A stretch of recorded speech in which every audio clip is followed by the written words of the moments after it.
The bus finally stopped after a long night trip. Anticipation, along with the uncomfortable sitting position, had prevented me from falling into any sort of deep sleep. Nevertheless, I didn't feel tired at all. Excitement has an extraordinary power. The engine stopped, ending the vehicle's strong vibration, and the bus doors opened. I jumped down, and for the first time, the sensation completely overwhelmed me. What now? I was in France, I didn't speak any French, and I wouldn't meet my friend until the afternoon, which left me with so many hours free for spontaneity. The feeling of freedom was almost overwhelming, so much so that it inspired a certain nervousness, perhaps even fear of the unknown. I put on my backpack, took a deep breath, and began walking. I wandered through the winding streets of Toulouse on my way to the riverbank. It was still early, and it was a wonderful sunny day. My backpack was heavy, so I took it easy. I stopped to listen to some street musicians, then I bought a delicious chocolate-filled crepe and sat down in the capital square to eat it while watching people go by. Children, elderly, parents, group of friends, couples, everyone was walking back and forth. Some glanced at me as they passed, sitting with my crepe and my big backpack. What would they think? Most likely, the majority were immersed in thoughts about their own lives. My backpack and I will be just one more image of the many that day that will get lost in their subconscious. The children were different though, especially the younger ones. Children look with genuine curiosity. Their minds are clean, I thought, transparent like the water of a spring. Their attention is really on the street and the people and the objects around them. They're not worried about thinking about their problems and illusions because they don't have them yet. For them, the moment itself is the problem and the illusion. My friend Carlos had told me about a beautiful lake near his house. Tired of walking with a huge backpack, I decided to go chill there while I waited for him to come back from work. The scene was really beautiful. A small lake of maybe 2 kilometers in length stretched out in a clearing among the trees. Some people on small sailboats practiced their skills on the water. The sails, inflated only slightly, pushed gently on the small boats. The breeze was fresh and soft on that October morning. Autumn had already begun to dye the leaves of the trees in brown colors. I continued walking around the lake, and as I did, I remembered the words of an old Aikido classmate. Several months had passed, but those words still wandered through my mind. We had finished training and were debating over whether we should do what the heart tells you or you should listen to your mind. Then that classmate, older than me, had told me, "Do you want a good advice? Do whatever you want." Thinking about it now, by this lake, that advice made more sense than ever. I missed Aikido training. For several years I had trained with great enthusiasm and interest in this art that my master always insisted on considering more spiritual than martial. Aikido had connected with me so much that I had ended up falling in love with it, as well as its philosophy, which now was part of me. Of course, now for this trip, I had no choice but to abandon the training and my classmates. But Aikido will always accompany me inside from then on, in some way, influencing my thoughts and my way of seeing life and the world. Aikido had put me in contact, in some way, with my spirituality more than anything had done before until then. I found a bench by the shore where I could sit and read. Suddenly, the tranquility and peace of the place were almost absolute, only broken by the enthusiastic barking of a golden retriever playing with its owner and the cheerful chirping of the birds. I was surprised how loud and clear I could hear the owner's voice, who was talking to the dog while playing, despite being almost 100 meters away. Such was the silence in that place of nature. After years spent in the city, in Madrid, the contrast was tremendous and magical. The owner of the golden continued talking to the dog, in French. I didn't know what story he would be telling the dog, but he hadn't stopped talking to him for 15 minutes. I settled on the bench ready to continue my reading, but after a short time, I ended up mesmerized by the rippling of the water next to me, rocked by the gentle breeze. Ever since I could remember, contemplating the undulating surface of the water had always inspired in me a feeling of peace and serenity. An inexplicable hypnotism that emptied my mind and filled my soul. Lying on that bench, captivated by the breeze, the water, and the sun, it occurred to me to think about how simple happiness sometimes was. How have we distanced ourselves so much in our connection with nature, I wonder. How have we come to need so many things to be happy, when in reality, so little is needed? I watched the sun descend until it rested on the rooftops of the houses on the other side of the lake. Sleep overcame me. Since there were still a few hours before meeting my friend, I laid down on the bench to rest and finally fell asleep. Shortly after, something woke me up. I opened my eyes and found, to my surprise, the face of an elderly man staring at me. He was standing right in front of me. Judging by the daylight, I must have only slept a few minutes until this old man had decided to wake me up. But what the hell did he want? The old man murmured a few words in French that I couldn't decipher. Confused and still sleepy, I replied as best I could in my poor French. Désolé, je ne parle pas français. Sorry, I don't speak French. Oh, Spanish. Oui? Oh, I speak a little Spanish too. I want to sit down. I got up and let him sit down. Looking around, I saw that there were still plenty of totally empty benches. Why did this grumpy old man have to come and wake me up from my sweet sleep by the lake?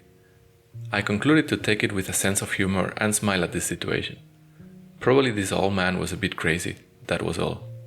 Where are you from? From Madrid, sir. Oh, Madrid, yes. I know Madrid.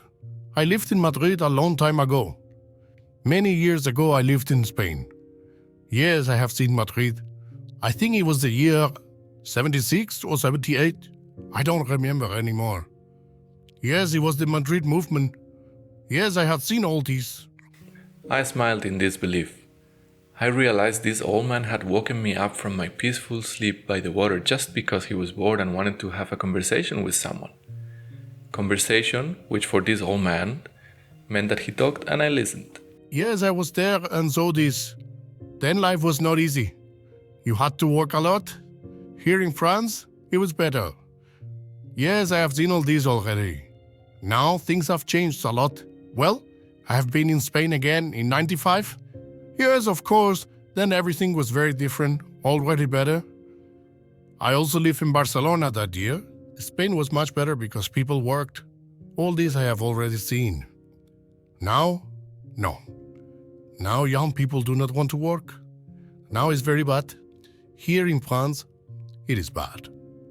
I have lived here many years, and now everything is bad. A while later, when I had finally recovered a bit from the drowsiness and got tired of hearing what the old man had already seen and how bad the world was, I apologized, standing up. I'm sorry, I have to continue my way now. Unlike you, I still haven't seen anything yet, so I better get started. I made my way to my friend's home. Carlos had always been a very special friend to me. Besides being the best climber in the mountaineering club of the uni, Carlos always carried that aura of mystery and mysticism that characterized him. And more than once he had made me reflect after our talks and inspired me with his stories. With Carlos, everything was always so unpredictable. When I arrived at the address he had given me, the door to the entrance hall was open, so I entered without calling. Electronic music could be heard from there. I followed the direction of the sound until I found a small bohemian-looking patio. The sunlight entered warmly from the opening of the roof, above the 2 floors of housing. Several terrace doors opened onto the patio from the houses around it. One of them was half open, and it seemed to be where the music was coming from. I peeked inside. Inside the house and in the middle of the living room, dancing with arms raised to the rhythm of the music, was of course my crazy friend Carlos. Carlos always ended up drawing attention with his personality, and he never ceased to surprise me. Hey! He greeted me eagerly. We hugged and were happy to see each other and began to talk enthusiastically. Alright, dude, please explain this properly to me. This crazy shit you're doing. Where did you say you're going? To China? It's a long story, but you already know me, Charlie. You know I'm a bit crazy, right? Well, let's say that my time in London has served me to admire the world and its cultures. You can't imagine the cultural diversity there is in London, dude. There are people from all the countries of the world. There are people from countries you've never even heard of. You walk down the street and you hear everything but English. So many languages. Anyway, it's crazy. And discovering all that and meeting people from so many places has awakened my curiosity, so to speak. Well, that and maybe a certain Chinese girl I met that might have made me curious about Asia as well. Dude, I'm so jealous. Look, what a cool backpack you bring. Let's see the clothes. He stopped for a moment paying attention to my outfit.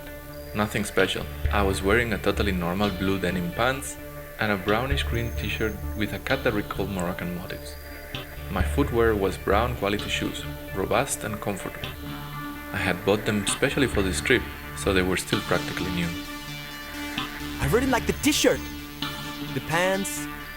Well, the pants could be better, but it's fine. Dude, you're going to China. Come on, sit down and tell me everything. What do you want? Coffee? Tea? Take a look at the music and choose whatever you want. While Carlos prepared tea for me, I went to his computer to review his music library. I had always been very impressed by the good taste Carlos had in choosing his music, or rather, how much we connected in our musical taste. Many times, I had ended up being a big fan of music that I had discovered thanks to him. I chose an album I didn't know and then stopped for a second to pay attention to his bohemian home. The house breathed that magic that surrounded Carlos. Simple, minimalist, a white sofa, a bed, a table, 2 chairs, a small and tidy kitchen, only the essentials, discreetly placed, without standing out. No television, no radio, no internet, no phone. It seemed perfect to me. A small shelf in a corner of the living room contained only a few books about the ruins of Angkor Wat in Cambodia or a travel guide to Myanmar. In the middle of the living room, a steep staircase led to a tiny floor that Carlos had prepared as his zen space. We sat on the floor with our cups of tea. I opened the map app on my phone and began to talk about the route I had planned. My adventure is inspired a bit by Marco Polo, I said, but I'm doing some changes. In principle, my idea is to go to Turkey only by land and sea. I would like to get there before winter because I don't carry much winter clothing with me. Carlos nodded and listened very attentively. Then, I'll fly from there to India, travel there for a month, and then to Southeast Asia. My idea is to fly first to Indonesia and then travel through all the countries of Southeast Asia only by land and sea until I reach China, which is the grand finale of the trip. Dude, that sounds brutal. And how have you done with the plane thing? Have you already booked your tickets or how? No, nothing. I'll do it on the go, a few weeks before each time. One of my main goals for this trip is to be free and flexible to change my plans on the go, to go with the flow. Right now, the only tickets I have is the Interrail, to use the train all over Europe.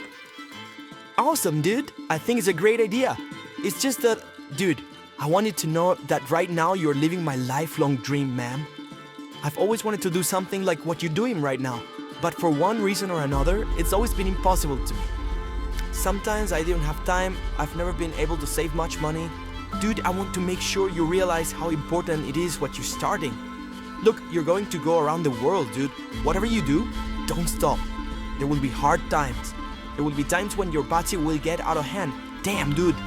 Eat cookies if you have to, but don't stop. You're making history, bro.